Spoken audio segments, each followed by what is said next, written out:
Hello दोस्तों, नमस्कार।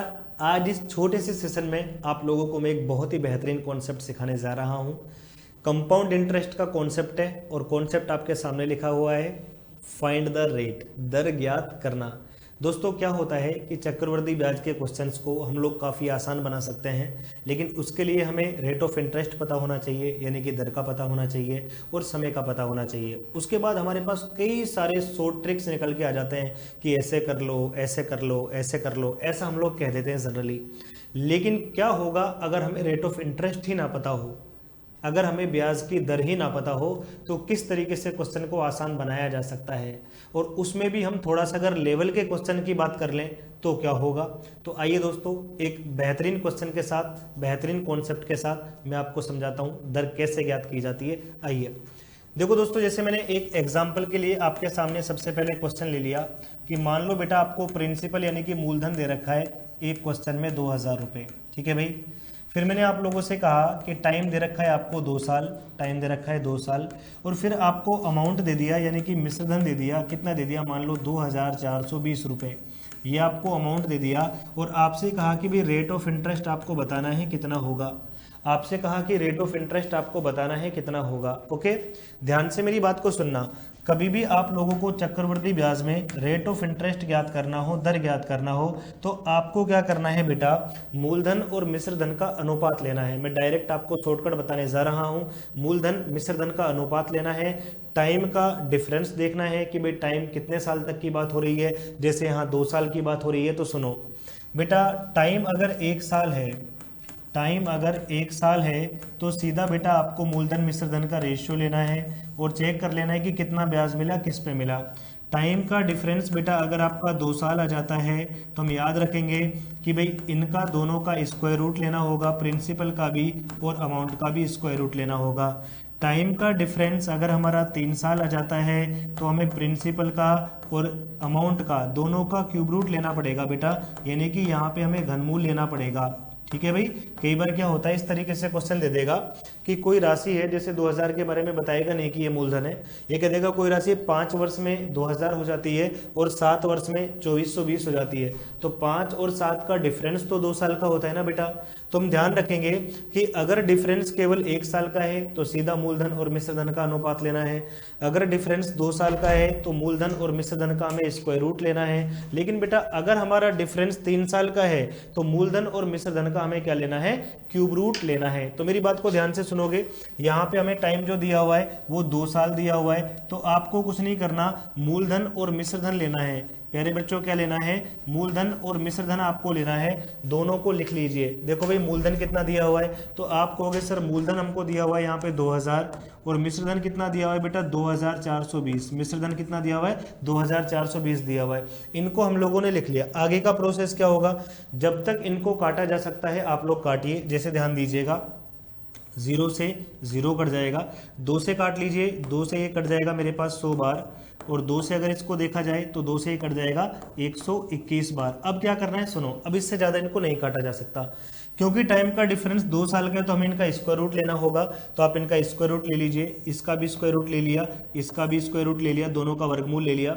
देखो 100 का वर्गमूल हमारे पास 10 आएगा और 121 का 11 आ जाएगा। मैं कह दूंगा हमारी राशि 10 से 11 हो रही है, तो ब्याज की दर कितनी? तो मैं कहूँगा एक ब्याज मिला, किस पे मिला है बेटा? 10 पे, और परसेंटेज में बदलने के लिए मल्टीप्लाई कर देंगे 100 से, ये कैंसिल हो जाएगा। मैं कह दूंगा रेट ऑफ इंटरेस्ट कितना आ जाएगा प्यारे बच्चा? 10% आ जाएगा। तो रेट ऑफ इंटरेस्ट का एक बहुत ही गजब का ये कॉन्सेप्ट है जो आपको क्लियर हो जाना चाहिए। ठीक है। इस प्रकार से जब भी आपको रेट ऑफ इंटरेस्ट निकालना हो, एक तरफ प्रिंसिपल लिखना है, एक तरफ अमाउंट आप लोगों को लिखना है। उसके बाद क्या करना है? डिफरेंस 1 साल का है तो सीधा ही अपन कर देते कि भाई इतना आंसर आएगा। लेकिन अगर डिफरेंस 2 साल का है तो स्क्वायर रूट लेना है, और डिफरेंस 3 साल का है तो बेटा क्यूब रूट आप लोगों को यहाँ पे लेना होगा। इसके अलावा बेटा एक छोटा सा कॉन्सेप्ट आपका और होता है, कई बार आप लोगों ने देखा होगा, इस प्रकार से आ जाता है कि जो अपना ब्याज है बेटा, जैसे वो कह देगा आपसे कि अर्धवार्षिक है यानी कि हाफ ईयरली है, अर्धवार्षिक है यानी कि हाफ ईयरली है।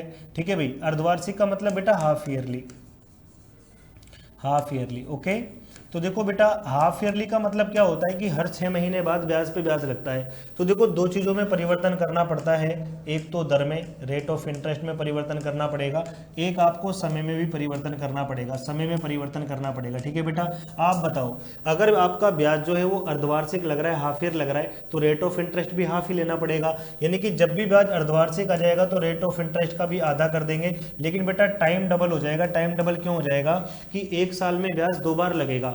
भाई हाफ ईयर के हिसाब से लग रहा है तो एक साल में कितनी बार लग रहा है, 2 बार लग रहा है, तो भाई हम डबल करेंगे टाइम।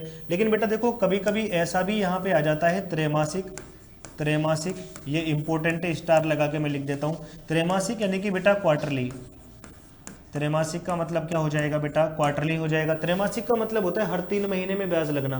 अब 3 महीना जो होता है ना वो साल का कौन सा हिस्सा होता है, 12 का भाग देके देखो बेटा, ये तो 1/4 हिस्सा होता है। तो रेट ऑफ इंटरेस्ट का भी 1/4 हिस्सा आएगा, रेट ऑफ इंटरेस्ट का भी 1/4 हिस्सा आएगा, लेकिन टाइम बेटा 4 से मल्टीप्लाई होगा। यानी कि एक साल में 3 महीना कितनी बार आएगा, 4 बार आएगा। तो देखो इन दोनों का एक मिक्स क्वेश्चन मैं आप लोगों को करवाने वाला हूं, आप ध्यान से समझोगे बेटा। एक क्वेश्चन आपके एग्जाम में आया, क्वेश्चन है क्या है कि भाई at what rate per annum will be ₹32,000 yield a compound interest of ₹5044 in 9 months, interest being compounded quarterly।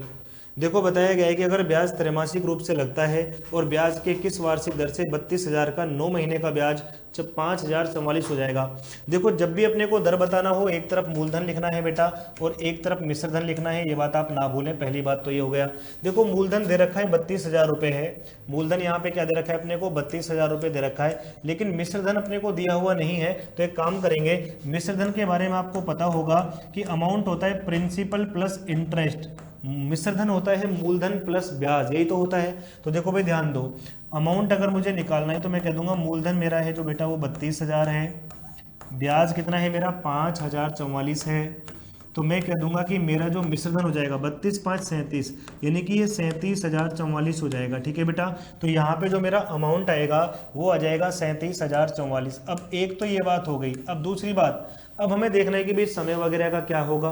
तो देखो भाई यहाँ पे हमको ब्याज दे रखा है त्रैमासिक, भाई त्रैमासिक लग रहा है, क्वार्टरली लग रहा है। त्रैमासिक को मैंने बता दिया आपको, त्रैमासिक होता है बेटा 1/4, त्रैमासिक क्या होता है 1/4 होता है, लेकिन टाइम जो होता है वो भी त्रैमासिक के हिसाब से लेना होता है। टाइम यहाँ पे 9 मंथ्स दिया हुआ है, 9 मंथ्स दिया हुआ है। अगर हर 3 महीने में ब्याज लगेगा बेटा तो 9 मंथ्स में ब्याज 3 बार लगेगा, ब्याज 3 बार लगेगा।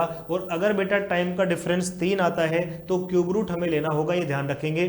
तो पहले इनको सोल्व करते हैं, 4 से काट लो, 4 से काटेंगे बेटा ये आ जाएगा 8,000, इसको अगर आप 4 से काटोगे ये आ जाएगा बेटा 9261। ठीक है, क्योंकि टाइम 9 महीने था और 3 महीने के हिसाब से ब्याज लग रहा था तो 3 बार ब्याज लगेगा। तो 3 बार के लिए हम लोग क्यूब रूट ले लेंगे। क्या ले लेंगे बेटा, क्यूब रूट हम यहाँ पे ले लेंगे। ठीक है, तो मैं कह दूंगा देखो ये 20 का क्यूब रूट होता है और ये 21 का होता है बेटा, है ना। तो हमारी राशि 20 से 21 हो रही है। मैंने कहा भाई रेट ऑफ इंटरेस्ट कितना आएगा, आप कह दोगे 1 आएगा। किस पे आएगा, 20 पे। परसेंटेज में बदलने के लिए 100 से मल्टीप्लाई करेंगे तो आप देख पा रहे हो बेटा ये 5% आ जाएगा, 20 से 5 बार कटेगा, लेकिन ये 5% क्वार्टरली आएगा, यानी कि ये त्रैमासिक आएगा। यानी कि मैं कहूँगा ये तो बेटा 1/4 हिस्सा आया है। क्वार्टरली जो त्रैमासिक होता है वो 1/4 हिस्सा होता है। तो अगर अपने को ईयरली बताना है तो रेट ऑफ इंटरेस्ट, उसने तो ईयरली पूछा है बेटा, तो देखो 4 से मल्टीप्लाई कर दोगे तो 20% ईयरली हो जाएगा, वार्षिक हो जाएगा, और यही हमारे क्वेश्चन का बेटा आंसर हो जाएगा। तो ये एक बहुत ही जबरदस्त और यूनिक कॉन्सेप्ट का क्वेश्चन था जो आपको मैंने इस वीडियो के माध्यम से बताया है। ठीक है बेटा, इसी प्रकार के और कंटेंट के लिए आप उत्कर्ष परिवार के साथ जुड़े रहेंगे बेटा। आपके लिए एक बहुत इंपॉर्टेंट सूचना भी है कि उत्कर्ष ऐप के सीयूईटी के सभी ऑनलाइन कोर्सेज पर 90% तक का डिस्काउंट मिल रहा है, और साथ में अगर आप कोई कोर्स परचेज करते हो प्यारे बच्चों तो आपको 100% तक का कैशबैक भी मिल सकता है। और अगर आप हमारे पुराने स्टूडेंट हैं तो आपको 10% का एक्स्ट्रा डिस्काउंट भी मिलेगा। इसके लिए आपको कूपन कोड लगाना पड़ेगा होली। ये ऑफर होली हंगामा चल रहा है बेटा आपका। तो ये महा ऑफर जो है ये 9 से लेकर केवल 22 मार्च तक रहने वाला है। इस दौरान आप कोई भी कोर्स, टेस्ट सीरीज वगैरह अगर परचेज करते हैं, जो ऑफर बेटा आपके कोर्स पर है वो आपके टेस्ट सीरीज पर भी है, सेम टू सेम, कि 90% तक का ऑफ चल रहा है और अप टू 100% तक का कैशबैक आपको मिल सकता है। टेस्ट सीरीज कोर्स अगर आप हमारे साथ जुड़ना चाहते हैं तो आपके इस शानदार ऑफर का लाभ उठाइए। इस वीडियो को ज़्यादा से ज़्यादा दोस्तों तक आप लोगों को शेयर करना है, लाइक करना है। Thank you so much.